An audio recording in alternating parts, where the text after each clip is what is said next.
Une caméra de sécurité clignote dans le coin d'un garage de stationnement d'entreprise.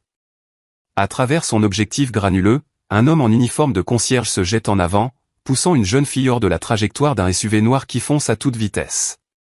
Le véhicule fait une embardée, s'écrase, puis recule précipitamment dans l'ombre. L'homme berce l'enfant inconsciente, son visage momentanément illuminé. Le lendemain, son badge d'employé affiche « Licencié ». L'aube se lève sur la ville tandis qu'Ethan Mercer se déplace silencieusement dans son modeste appartement, attentif à ne pas réveiller sa fille de 10 ans, Lily. Les murs de la cuisine sont couverts de ses dessins, paysages colorés et portraits de bonshommes bâtons les représentant tous les deux mains dans la main. À côté est accroché son certificat d'entretien, obtenu lors de cours du soir après l'effondrement de sa vie, 5 ans plus tôt. Il prépare le petit déjeuner avec une efficacité rodée, œufs brouillés, toast, une pomme coupée en éventail. Petit rituel de normalité dans une vie reconstruite à partir de cendres. 5 ans plus tôt, Ethan montait les échelons chez Meridian Financial. Son esprit analytique avait repéré des irrégularités comptables que les autres avaient manquées ou délibérément ignorées. Quand il avait présenté les preuves de manipulation de fonds clients à ses supérieurs, il s'attendait à de la gratitude. Au lieu de cela, il avait reçu une lettre de licenciement accompagnée d'un procès. La bataille juridique qui avait suivi l'avait blacklisté dans le secteur financier, divorcé et seul gardien de Lily après que sa mère soit partie refaire sa vie en Europe, incapable de supporter le scandale et la ruine financière.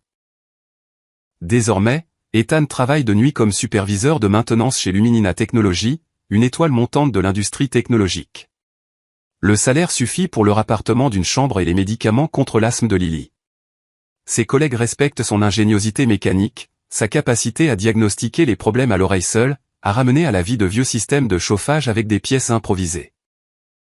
Pour les dirigeants de Luminina, cependant, il est invisible dans son uniforme gris, un fantôme qui fait fonctionner leur monde tout en restant en dehors. Après sa chute publique, l'invisibilité lui offre une forme de sécurité. Ses gardes de nuit signifient qu'il croise rarement les cadres qui occupent les bureaux étincelants pendant la journée. Ce ne sont que des noms sur des portes pour lui. Des entités abstraites qui signent les chèques qui nourrissent Lily. Parfois, en finissant tard, il les aperçoit en partant. Des diamants brillants au cou. Costume sur mesure impeccable. Même après 14 heures de travail, il ne le voit jamais. L'homme invisible qui remplace leurs ampoules, débouche leurs salles de bain privées, maintient leurs environnements climatisés précisément calibrés. L'avis de licenciement était apparu sans avertissement, collé à son casier à la fin de son service. Aucune explication, aucun préavis. Immédiatement effectif, des agents de sécurité ou des hommes avec qui il avait partagé un café pendant des mois l'avaient escorté dehors avant qu'il puisse récupérer ses outils personnels. Aucune indemnité, aucune raison donnée. Avec seulement 2 semaines d'économie et l'ordonnance de Lily qui arrivait à échéance, la froide angoisse de la précarité financière s'insinue dans ses os. Ethan examine son relevé bancaire à la table de la cuisine, calculant combien de temps ils peuvent tenir, quand un coup sec à la porte interrompt ses pensées tourbillonnantes. Dehors se tient une femme qu'il n'a jamais vue. Son tailleur gris anthracite sur mesure et sa posture impeccable signalent richesse et autorité. Ses cheveux noirs tirés en un chignon sévère soulignent ses traits anguleux et son regard perçant. Elle se présente simplement comme Victoria Caldwell, sans mentionner d'entreprise ni de titre.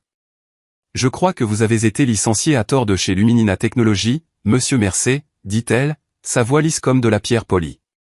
Puis-je entrer ? La suspicion lutte contre la curiosité tandis qu'Ethan s'écarte. Victoria balaie l'appartement d'un regard rapide et évaluateur avant de poser une carte de visite sur la table. Elle ne contient qu'un numéro de téléphone, aucun nom ni entreprise. J'ai besoin de quelqu'un avec vos talents particuliers, poursuit-elle en s'asseyant au bord du canapé comme si les coussins usés la mettaient mal à l'aise. Vos compétences d'observation, votre attention aux détails, votre discrétion. Comment savez-vous quoi que ce soit sur moi, demande Ethan, restant debout. Je fais mon métier de savoir ce que les autres manquent. Son sourire n'atteint pas ses yeux. Comme le fait que les personnes qui ont été lésées font souvent les meilleurs alliés. Victoria explique qu'elle a besoin qu'Ethan récupère quelque chose chez Luminina, une clé USB contenant des images de vidéosurveillance qui a disparu la nuit précédant son licenciement. La trouver. Ne pas regarder le contenu. La lui remettre. Simple. Elle lui tend une enveloppe contenant $5 000 d'avance. Pourquoi moi, demande Ethan. Pourquoi ne pas engager un professionnel? Les professionnels laissent des traces. Vous avez déjà des raisons légitimes d'avoir été dans le bâtiment. Vos empreintes, votre ADN, sont déjà partout dans l'établissement. Elle l'étudie avec une intensité dérangeante. Les gens qui ont tout perdu ont tendance à être plus motivés, plus prêts à contourner les règles pour protéger le peu qu'il leur reste. L'enveloppe pèse lourd dans ses mains, son contenu représentant à la fois le salut et le compromis. 5 000 $ couvriraient 3 mois de loyer, les médicaments de Lily, un peu d'air pour trouver un autre emploi. La tâche semblait assez simple, localiser une clé USB manquante, la remettre, s'en aller. Pourtant, quelque chose dans le calme trop parfait de Victoria, la façon calculée dont elle avait insisté sur son désespoir, faisait sonner des alarmes dans le coin de son esprit qui pensait encore comme un analyste. Au moment où Victoria se lève pour partir, la porte d'entrée s'ouvre. Lily revient de chez son amie, s'arrêtant net à la vue de l'élégante inconnue. Victoria se fige un instant, étudiant l'enfant avec une expression qu'Ethan ne parvient pas à déchiffrer. « Votre fille » dit-elle doucement. Elle a une hétérochromie. Un œil bleu, un œil vert. Ethan se rapproche protecteur de Lily. « Comment saviez-vous que je travaillais chez Luminina ?» Victoria touche un petit pendentif à son cou. 2 pierres de couleurs différentes serties dans l'argent. Comme je l'ai dit, je sais ce que les autres manquent, y compris que les personnes qui ont été lésées font souvent les alliés les plus fiables. Ses doigts effleurent ceux d'Ethan lorsqu'elle lui tend l'enveloppe, créant un courant inattendu entre eux. Pendant une fraction de seconde, une vulnérabilité traverse ses traits composés avant qu'elle se retire, le masque remis en place. Après son départ, Ethan découvre un badge de presse parmi les billets dans l'enveloppe. Il accorde un accès temporaire aux zones publiques de Luminina pour un gala de charité prévu dans 3 jours. Le badge présente des signes de sécurité authentiques, overlay holographique, puce RFID intégrée. Ce n'était pas l'œuvre d'un amateur. Victoria Caldwell, qui qu'elle soit vraiment, disposait de ressources et de connexions. Cette nuit-là, Ethan rêve de chute, de tendre la main vers quelque chose juste hors de portée. Il se réveille pour trouver Lily debout à côté de son lit, respirant difficilement, son inhalateur serré dans sa petite main. Tandis qu'il l'aide avec son traitement respiratoire, regardant le médicament transformer ses halètements paniqués en respiration régulière, sa décision se cristallise. Quel que soit le jeu que joue Victoria Caldwell, il y participera. Mais les yeux grands ouverts. Pour Lily, il entrerait dans des endroits bien plus sombres que les couloirs de Luminina Technologies. L'élégant atrium de verre et d'acier de Luminina Technologies bourdonne de gens en tenue de soirée. Ethan se déplace parmi eux, mal à l'aise dans un costume emprunté, le badge de presse bien visible. Des photographes tournent comme des requins, capturant les cadres posant avec d'énormes chèques pour des œuvres caritatives locales. Des écrans partout affichent les réalisations de l'entreprise et les portraits de son équipe dirigeante. Ethan se fige lorsqu'un visage familier apparaît. Alexandra Reynolds, la PDG de Luminina, est sans aucun doute la femme qui s'est présentée comme Victoria Caldwell dans son appartement. Le choc de la reconnaissance envoie une décharge d'adrénaline dans son système. Alexandra Reynolds, 38 ans, article dans Forbes et Business Insider, couverture du numéro 41h40 de Fortune. La femme qui avait doublé la part de marché de Luminina en 18 mois. Il avait nettoyé son bureau des dizaines de fois, mais ne l'avait jamais vu en personne. Maintenant il réalise qu'il avait été manipulé par l'une des femmes les plus puissantes de l'industrie technologique. La question était, pourquoi? Avant qu'il puisse digérer cette révélation, il surprend une conversation entre agents de sécurité parlant d'un décès. Marcus Green, chef de la sécurité, retrouvé mort dans sa voiture ce matin-là, suicide apparent. Green était responsable du système de vidéosurveillance du garage. La coïncidence fait dresser les cheveux sur la nuque d'Ethan. Utilisant les couloirs de service qu'il connaît par cœur de son emploi, Ethan se dirige vers le bureau de la sécurité. Les archives numériques de surveillance ne montrent rien d'anormal sauf un trou de 20 minutes dans les images de 3 nuits plus tôt la nuit précédant son licenciement. En fouillant le bureau de Green à la recherche d'indices, il découvre une note manuscrite glissée dans un tiroir, Garage Reynolds, niveau 3, 23h42. Collée sous le tiroir se trouve une petite clé sans marque distinctive. Le calendrier de bureau montre que Green avait prévu une réunion avec Alexandra Reynolds le matin suivant l'incident du garage. Une réunion qui n'a jamais eu lieu. Dans le tiroir, un flacon de médicaments contre l'anxiété à moitié vide suggère un homme sous une forte pression. Quoique Green ait découvert, cela avait été assez grave pour l'effrayer et peut-être le faire tuer. Alors qu'Ethan sort discrètement du bureau de sécurité, il heurte James Westbrook, le directeur financier de Luminina. Grand et mince, avec l'immobilité prédatrice d'un requin. Westbrook l'étudie avec une évaluation froide. Vous ne ressemblez pas à nos journalistes habituels, observe Westbrook en ajustant sa cravate impeccable. Pour qui avez-vous dit que vous travaillez? Avant qu'Ethan puisse inventer une réponse, une agitation éclate près de l'entrée. Alexandra Reynolds arrive avec une jeune fille d'environ 9 ans qui marche avec une légère claudication, le bras bandé. L'hétérochromie de l'enfant a un œil bleu, un œil vert frappe Ethan comme un coup physique. Quand elle regarde dans sa direction, la fillette se fige, le fixant avec une reconnaissance évidente. Soudain, les alarmes retentissent dans tout l'atrium. Intrusion détectée. Les gardes commencent à vérifier les identités méthodiquement. Westbrook pointe directement Ethan du doigt, cet homme n'a rien à faire ici. La sécurité converge. De l'autre côté de la salle, les yeux d'Alexandra rencontrent ceux d'Ethan. Son expression composée vacille une fraction de seconde avant qu'elle se détourne, l'ignorant délibérément tandis que les gardes le plaquent au sol. La salle d'interrogatoire du poste de police sent le nettoyant industriel et le café éventé. La détective Laura Simmons, la quarantaine, au geste mesuré de quelqu'un qui a tout vu, examine le dossier d'Ethan avec une lenteur délibérée. Timing intéressant, monsieur Mercey, note-t-elle. Vous êtes viré, vous vous introduisez dans une soirée privée, et l'homme qui a probablement traité votre licenciement finit mort le même jour. Vous voulez expliquer le lien? Il n'y a aucun lien, insiste Ethan. Je cherchais des réponses sur mon licenciement avec un faux badge de presse. Simmons hausse un sourcil. Votre passé de lanceur d'alerte chez Meridian Financial suggère un schéma de comportement, creuser la saleté, causer des problèmes, exposer la vérité. Ethan corrige. Simmons se penche en avant, baissant la voix. La mort de Green présente des particularités. L'angle du coup de feu, l'étui manquant. Sa femme dit qu'il était anxieux depuis des jours. Il avait mentionné des problèmes d'entreprise dont il ne pouvait pas parler. Elle tapote un dossier sur la table. Ses relevés téléphoniques montrent un appel de 17 minutes vers la ligne privée d'Alexandra Reynolds la nuit avant sa mort. L'interrogatoire est interrompu quand la porte s'ouvre.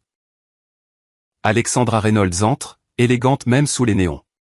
Elle congédie la détective avec autorité corporative, demandant un moment en privé.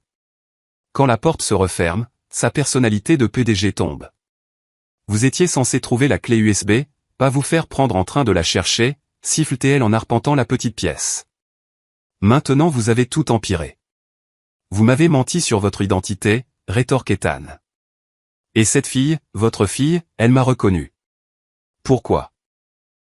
Le masque d'Alexandra se fissure. Elle s'effondre sur la chaise en face de lui, soudain épuisée. Emma était dans le garage cette nuit-là. Elle s'était faufilée pour laisser un cadeau sur ma voiture. Une surprise pour la fête des mères.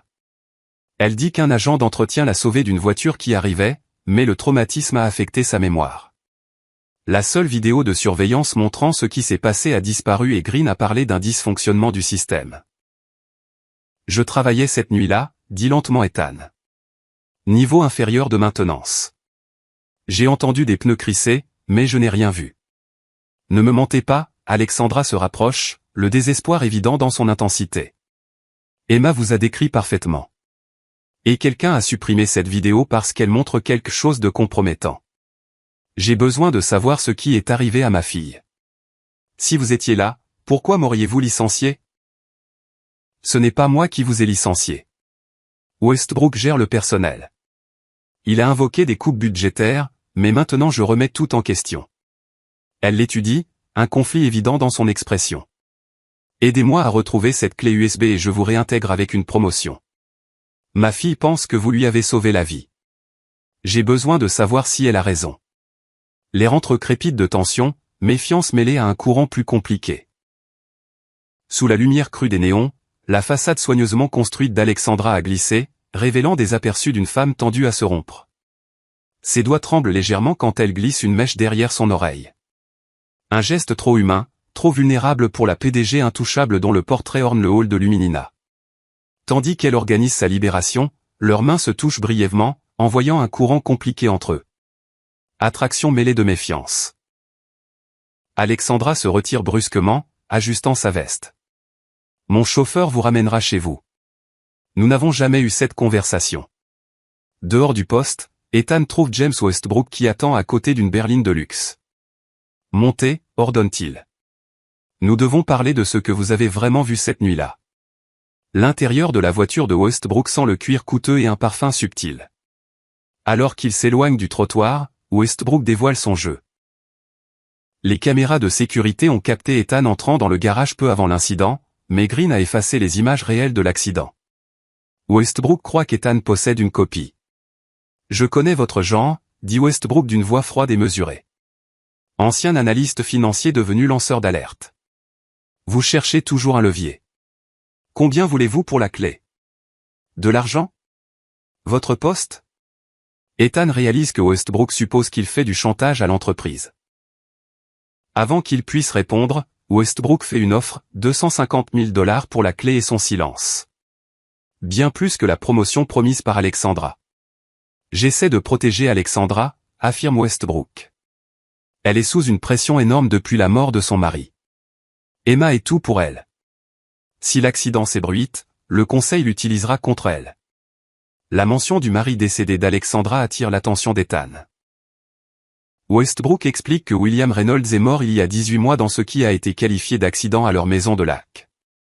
Alexandra a depuis lutté pour garder le contrôle de l'entreprise contre des membres du conseil qui la jugent trop fragile émotionnellement.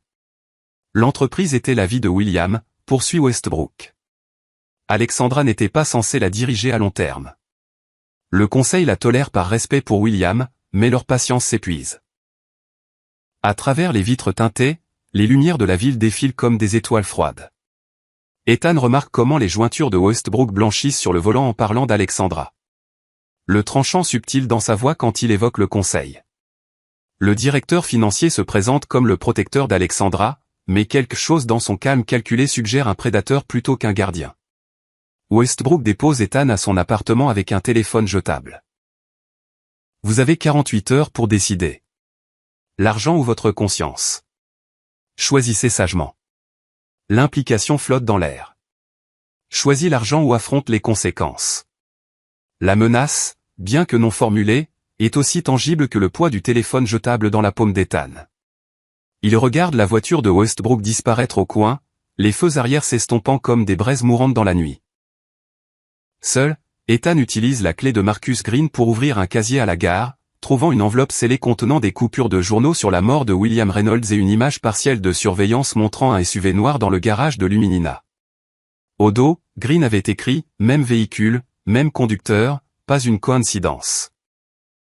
L'article décrit la mort de William comme un accident tragique, une chute du ponton à la maison de lac familial, taux d'alcoolémie supérieur à la limite légale.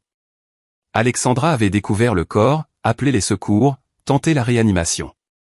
Le coroner avait conclu à une noyade sans preuve de jeu criminel. Pourtant Green avait relié cet accident vieux de 18 mois aux événements récents chez Luminina. Qu'avait-il vu que les autres avaient manqué? Un coup à la porte révèle Alexandra, maintenant habillée décontractée en jean et blouse simple. La vulnérabilité évidente dans sa posture. Elle amène Emma, qui reconnaît immédiatement Ethan.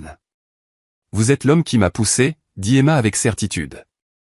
Celui qui réparait les lumières quand elles clignotaient. Les yeux dépareillés de l'enfant un bleu, un vert le regardent avec une intensité solennelle. Le bandage sur son bras est décoré de personnages de dessins animés. Elle semble à la fois plus vieille et plus jeune que son âge, portant le poids du traumatisme tout en gardant une franchise enfantine. Alexandra explique que la thérapeute d'Emma a suggéré que cette rencontre pourrait aider à récupérer ses souvenirs bloqués. Pendant qu'Emma dessine dans le salon, Alexandra et Ethan parlent à voix basse. La mort de William nous a détruits, confesse-t-elle. L'entreprise était sa vie, et soudain c'était la mienne à diriger tout en élevant Emma seule. Certains jours, j'ai du mal à respirer sous le poids de tout ça. Ethan reconnaît la lutte de parents seuls. Leur expérience partagée crée une intimité inattendue. Quand Alexandra remarque les médicaments contre l'asthme de Lily, elle révèle qu'Emma a la même affection. Parfois je pense que le conseil a raison, murmure-t-elle. Peut-être suis-je trop émotive, trop brisée pour diriger. Être brisée ne vous rend pas faible, répond Ethan. Ça vous rend humaine. Leur connexion s'approfondit tandis qu'ils partagent des histoires parallèles de reconstruction de vie. Quand leurs mains se touchent, aucun ne se retire. Leur premier baiser est doux, hésitant, chargé d'émotions compliquées. Quelque chose change entre eux. Un pont se forme entre des mondes disparates. La PDG et l'agent d'entretien, tous deux parents seuls, tous deux survivants de la perte, tous deux porteurs de secrets. L'attraction entre eux semble dangereuse. Une flamme allumée à côté d'un bidon d'essence, pourtant aucun ne cherche à l'éteindre. La voix excitée d'Emma les interrompt. Son dessin montre une voiture noire avec une bosse distinctive dans le garage. Je me souviens maintenant de la voiture qui a failli me heurter. C'était celle de Monsieur Westbrook. Il ne m'a pas vu parce qu'il téléphonait en criant. Alexandra se raidit. Westbrook conduit une berline argentée. Pas cette nuit-là, insiste Emma. Il était dans la voiture noire avec l'étoile à l'avant. La Mercedes de papa, murmure Alexandra, le sang quittant son visage. Westbrook l'avait empruntée la semaine avant le gala, il disait que la sienne était au garage. La réalisation s'abat. Westbrook conduisait la voiture qui avait failli heurter Emma, le même modèle qui avait tué William Reynolds. Alors qu'il digère cela, le téléphone jetable d'Ethan sonne. La voix de Westbrook est froide, je vois que notre PDG s'est prise d'un intérêt personnel pour vous. Choix intéressant de confident, Alexandra.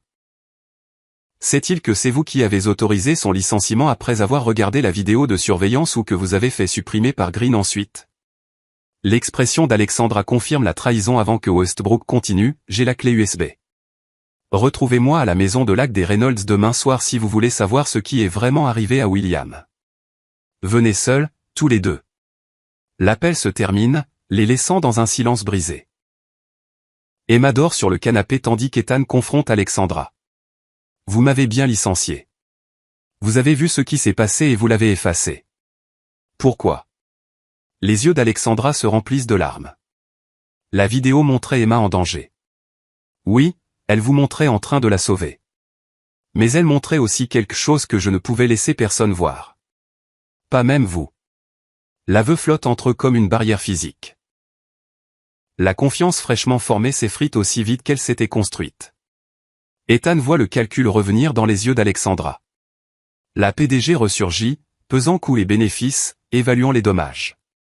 Pourtant, sous le masque corporatif, une angoisse sincère suinte. Quoi qu'elle ait caché sur cette clé USB, la dissimulation lui avait coûté quelque chose d'essentiel. La maison de lac des Reynolds se dresse isolée contre un ciel orageux. Son architecture moderne jaillit du rivage comme une intrusion géométrique sur la nature. Ethan et Alexandra arrivent séparément mais entrent ensemble, laissant Emma et Lily avec la détective Simmons, à qui Alexandra s'est partiellement confiée. À l'intérieur, Westbrook attend avec du matériel numérique installé sur la table de la salle à manger. La clé USB trône à côté d'un ordinateur portable, petit rectangle noir contenant des vérités qui ont déjà coûté une vie. Bienvenue là où tout a commencé, dit Westbrook en gesticulant vers l'espace ouvert. Approprié. Nous devrions en finir ici. La pluie fouette les fenêtres du sol au plafond qui encadre le lac turbulent au-delà.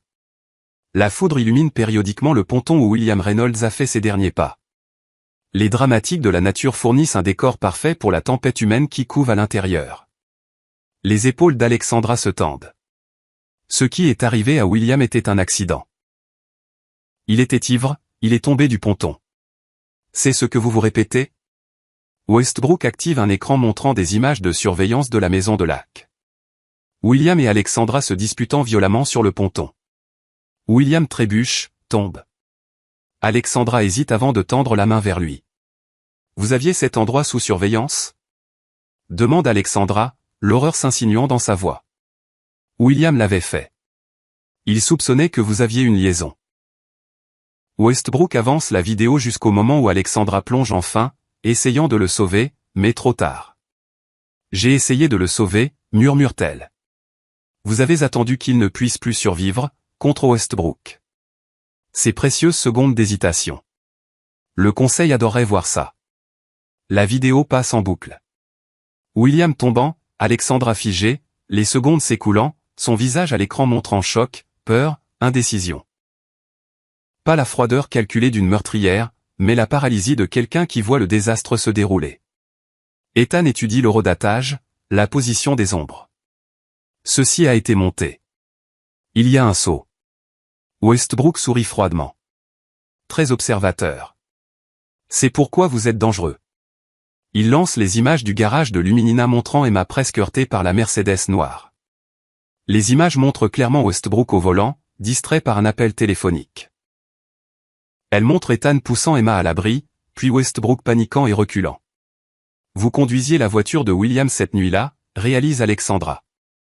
Exactement comme vous étiez à la maison de Lac quand William est mort, rétorque Westbrook, le visage durci. William avait découvert des irrégularités financières, mon fonds d'investissement spécial utilisant les ressources de l'entreprise. Il m'a confronté à la maison de Lac avant votre arrivée. Les choses ont dégénéré physiquement.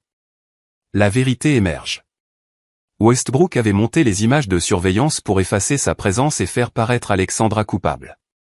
Il manipulait le conseil contre elle tout en détournant des millions. L'incident du garage avait menacé de l'exposer quand Green avait reconnu le même véhicule sur les images de la maison de Lac. Green avait compris, dit Ethan. C'est pourquoi vous l'avez tué. Le suicide est si courant chez les agents de sécurité endettés au jeu, répond Westbrook avec désinvolture. Tout comme les overdoses accidentelles arrivent aux lanceurs d'alerte avec des antécédents de dépression. Il sort une seringue. Médicament contre l'asthme de Lily modifié, indétectable. Le père seul endeuillé, submergé par la perte d'emploi et l'enquête, commet une erreur tragique avec le médicament de sa fille, puis se suicide par culpabilité. La seringue capte la lumière de l'écran d'ordinateur, instrument stérile de mort dans des mains manucurées. Le calme de Westbrook est plus terrifiant que la rage.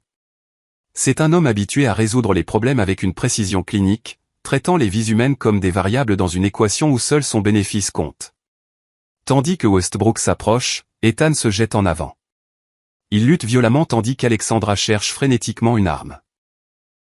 La clé USB tombe, glissant sur le sol de béton poli.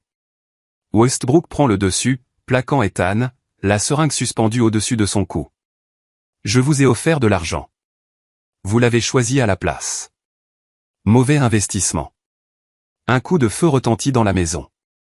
Westbrook se fige, puis s'effondre. Derrière lui se tient la détective Simmons, arme de service encore levée. J'avais deviné que vous tenteriez quelque chose, dit-elle à Alexandra. C'est pourquoi je vous ai suivi après avoir déposé les filles au poste. J'en ai assez entendu pour procéder à une arrestation. Du sang se répand sous Westbrook. Rouge vif sur le béton poli.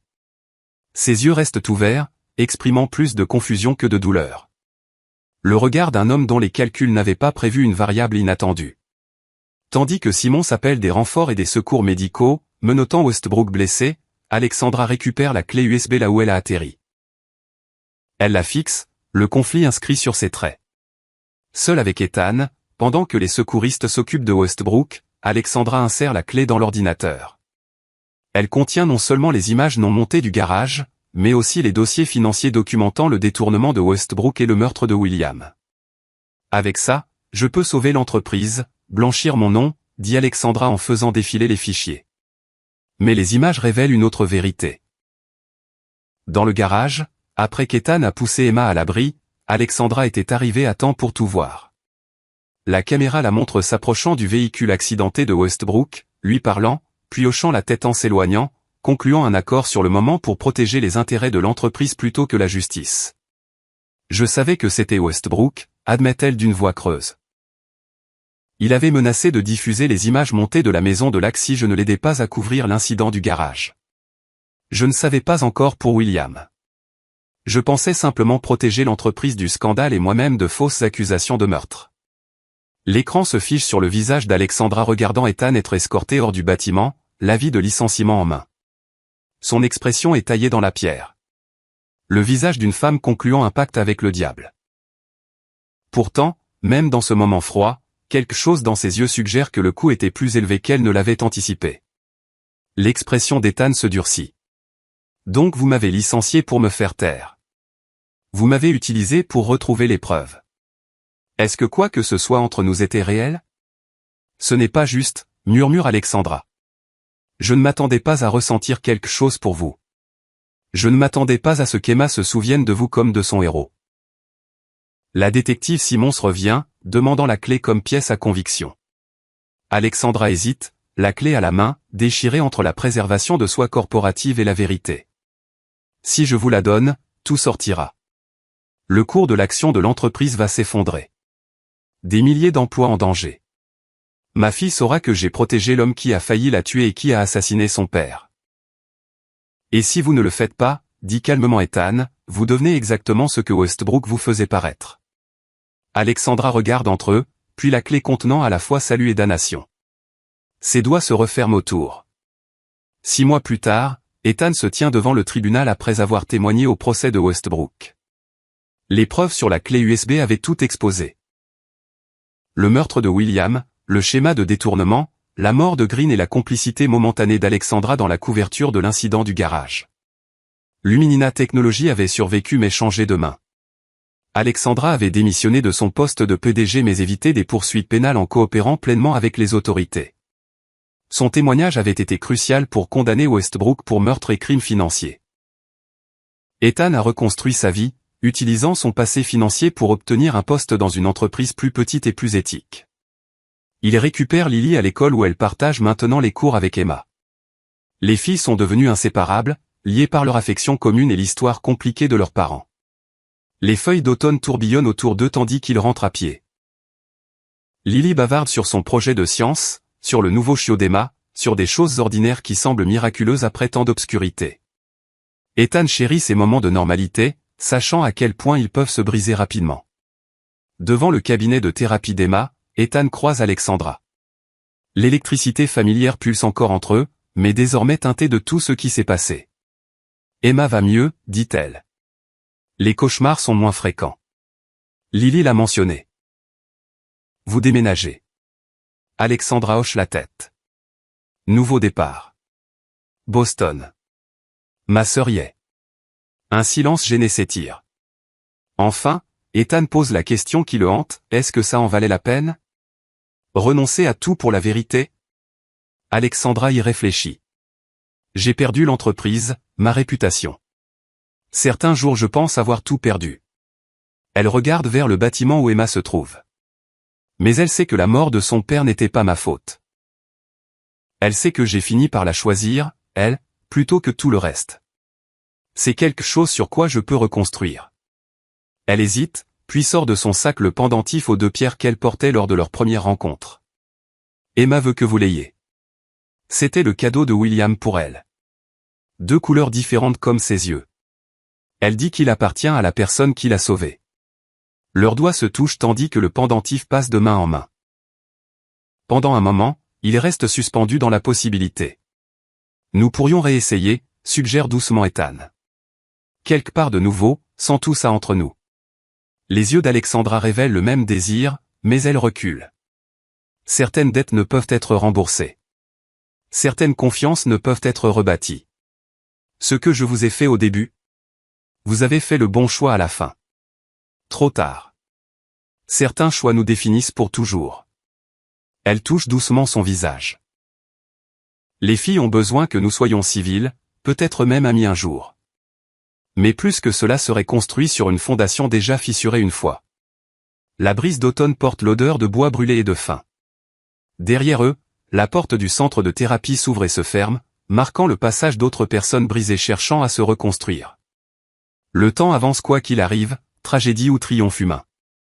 Emma sort du bâtiment, courant embrasser sa mère, puis Ethan.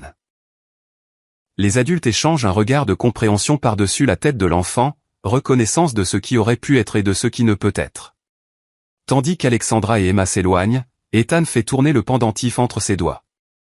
Il capte la lumière, reflétant à la fois un vert brillant et un bleu profond, vérité et tromperie, rédemption et perte, entrelacées pour toujours. Ethan place le pendentif dans la boîte à trésors de Lily ce soir-là, à côté de la photo encadrée 2-3 au parc avec Emma. Sa fille l'examine avec curiosité. Pourquoi il y a 2 couleurs différentes, demande-t-elle. Parce que la vie n'est parfois ni l'une ni l'autre, explique-t-il. Parfois les choses les plus précieuses sont compliquées. La clé USB avait représenté des choses différentes pour différentes personnes. Pour Westbrook, un levier. Pour Alexandra, à la fois menace et salut. Pour Ethan, un test d'intégrité. Au final, Elle avait servi de vaisseau de trêve, une vérité douloureuse et coûteuse qui avait détruit autant qu'elle avait guéri. Plus tard, tandis qu'Ethan borde Lily, elle pose la question que les enfants posent inévitablement, « Tu regrettes Alexandra ?» Ethan réfléchit à ce qu'il peut dire à sa fille sur les émotions compliquées des adultes. Sur comment parfois faire ce qui est juste signifie perdre quelque chose de précieux. Sur comment la confiance une fois brisée laisse des fractures permanentes. Parfois, répond-il honnêtement, nous devons choisir entre ce que nous voulons et ce qui est juste. La partie la plus dure est de vivre avec ce choix ensuite. À travers la fenêtre, il regarde le dernier camion de déménagement s'éloigner de la maison d'Alexandra de l'autre côté de la rue. Demain, de nouveaux voisins arriveront. La vie continuera. Les blessures cicatriseront progressivement. Certaines histoires n'ont pas de fin nette. Juste des gens portant leur choix en avant, un jour à la fois, guidés par la lumière qu'ils peuvent trouver dans l'obscurité qu'ils ont traversée. Dans sa poche, le téléphone d'Ethan vibre avec un dernier message. Alexandra, une dernière fois, merci d'avoir sauvé Emma et de m'avoir sauvé de devenir quelqu'un que je ne reconnaissais plus. Aucun nom, aucun adieu, juste reconnaissance de dettes qui ne peuvent jamais être remboursées et gratitude qui ne peut jamais être pleinement exprimée. Il ne répond pas. Certaines conversations n'ont pas de réponse adéquate. Certaines fins sont mieux laissées sans ornement. La vérité, comme le pendentif aux deux pierres, contient des multitudes, beauté et douleur, salut et perte. Nous la portons en avant non parce qu'elle est parfaite, mais parce qu'elle est réelle. Et dans un monde de mensonges commodes et de tromperies confortables, la réalité, aussi brisée soit-elle, reste le seul sol solide sur lequel construire ce qui vient ensuite.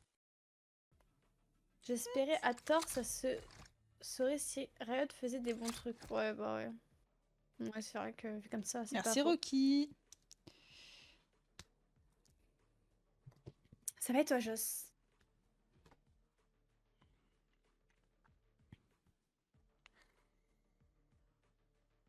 Ah ouais, j'ai essayé de faire du sport aujourd'hui, le chat. Enfin, j'ai essayé. Genre, ça fait un moment que je fais du sport.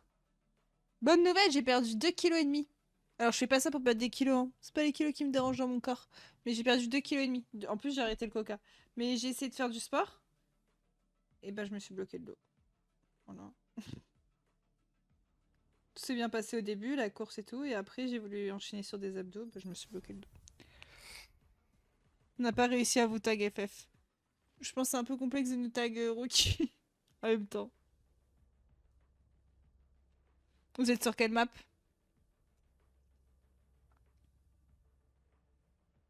Look, I'm glad you're all here. There, I said it. Go, go, go! Tu veux qu'on se mette en appel, Jay, du coup, pour la game? De toute façon, le temps que les autres arrivent et tout, on ira pas juste après, tout, on sait pas.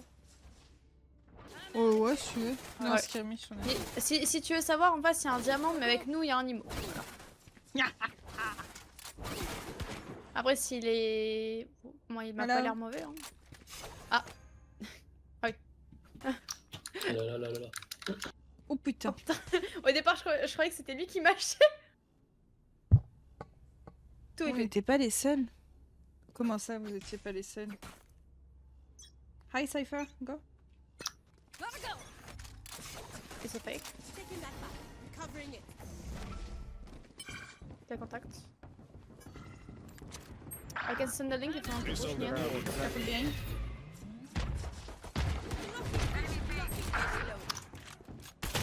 Enter with me, come on. Oh, sa mère. J'ai mis du temps. Ah, bâtard, derrière.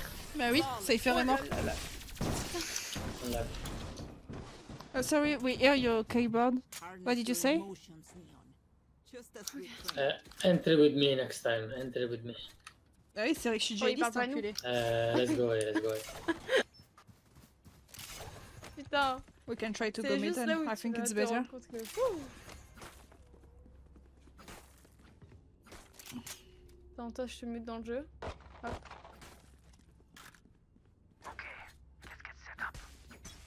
Il y a un monde Wait, là, my ça drone. peut acheter, hein. Go, Locating target. go, go! Recovering it. Need that back. Go, go, go! Attends, je te donne ça. Je les mets. Ah, bah y'a Wally qui me pique. Allô? Bon bah, toi t'as pas peur, hein. Missile deployed. I can put the fake smoke. Contact avec eux, fort.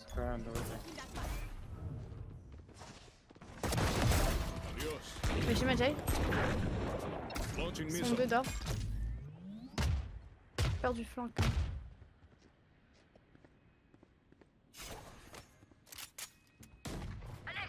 Ma shot. Attends, il y a la weapon qui a disparu donc. Tu veux venir sur nous ou pas? Ouais. Ah merde, j'ai le spike.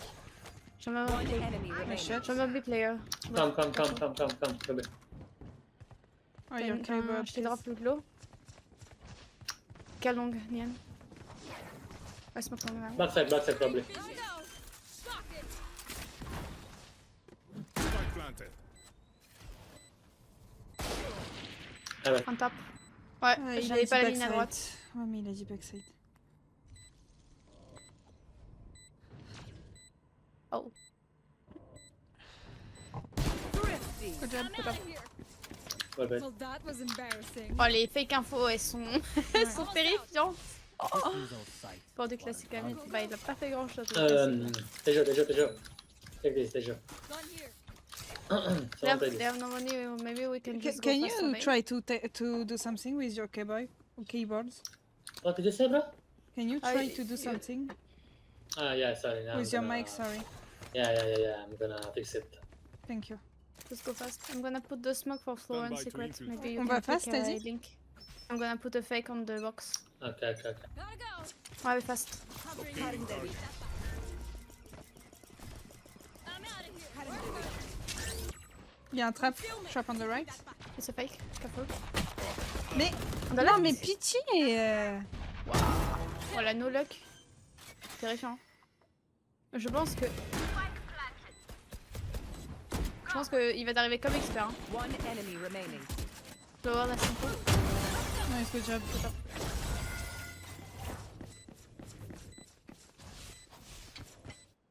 Non, I need j'ai a pas eu drop. le temps. j'ai pas eu Do you hear me better, guys? Do you hear me?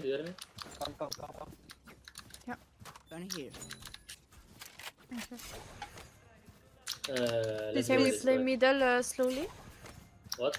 Do something with your mic, We're gonna play please. middle slowly. I did. We hear your keyboards. Salut poupée. Mais demande What une about verre, now? Anthony. Non, Ah, il bah, veut non. pas. Pourquoi t'as... Mais moi je pouvais tâcher une Yeah, verre. we hear again.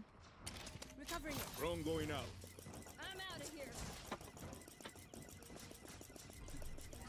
It's a fake smoke. Careful, One maybe on the suppressed. corner here.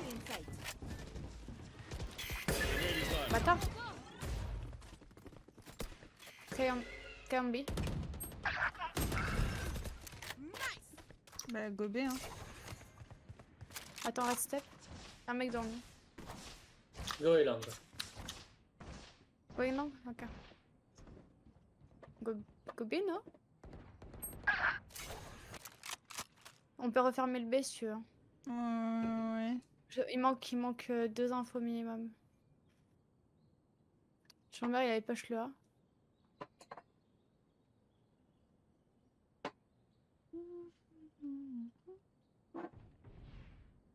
À hauteur, top B. Néon. Non. Ah, ma pique, elle m'a vu.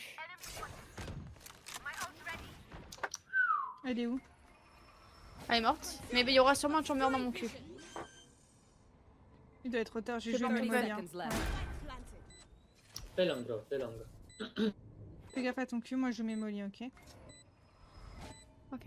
Last player standing. Maman! Site là où il est, oh là là! Ça donnait ton info, fais gaffe. Hein. Launching missile. Hauteur. Missile deployed. One enemy Target remaining. down. Il t'a mis un trap. Oui, ma JJ! Putain, ah, j'ai fait un timing, je me suis chiée dessus de fou! Ingat ka. Don't get stabbed. Bad way to go.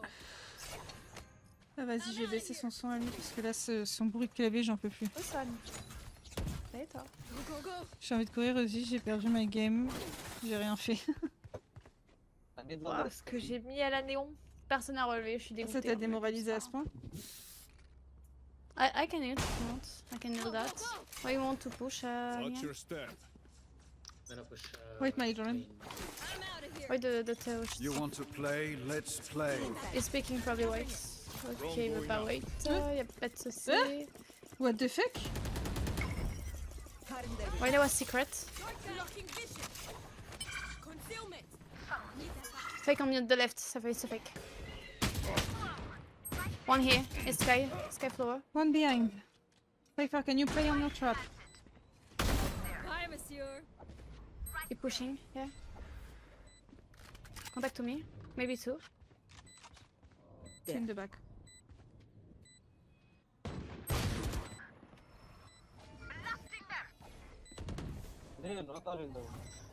One enemy remaining. Last player standing. Oh, le Cypher, il est terrifiant.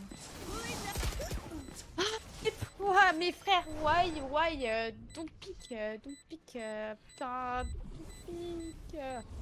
Clutch. Putain. Wakey. You need to it's plant open. We can go B. We can try to go B. We can try to play on my ult. I can push the ult like that. Taking that back. Let's go. Go. En plus, j'avais plutôt bien joué, je suis dégoûtée. Peut-être que j'aurais dû mettre une vraie smoke. By any means Je necessary. crois que j'avais pas. C'est un traîneur et je pense que c'est un compte acheté d'ailleurs. Need that back. One close. Enemy B. Light munition.